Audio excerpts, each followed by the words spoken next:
So now that we've built our ambiances event, let's put it into our game. So anytime we want to take an event from FMOD and put it into Unity, remember we have to save first, and then we will go to File and then Build.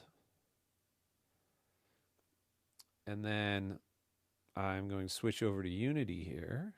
A couple of things about just how to navigate around. This thing up at the top, this is called your View tool. So if you just scroll in and out, you can sort of see and you can move around and you can pull it. So for my 2D event, for my ambiances, I can really just put it anywhere. It doesn't really matter at all. Then it's just going to play. So let's do it. So in my FMOD events browser over on the left side, I'm going to grab my ambiances here. I probably want to put it sort of central to the game here. Just take it, drag it right there in the middle.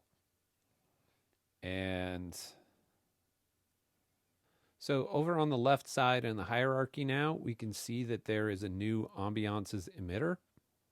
And if I click on this and then I go to the inspector, it sort of shows me all the stuff that I should see. If it's not set up this way, you want to double check to make sure that play event is set to object start. For this one, I'm going to want to override the attenuation because I want it to be a bigger sound. So let's just play it and see if I hear it. There, I can already hear it. And then, so I've already put in the fire events as well, so I can hear those. But I can hear the seagulls, so that's all I needed to really see. I'm going to hit Command P on my Mac or Control P on a PC to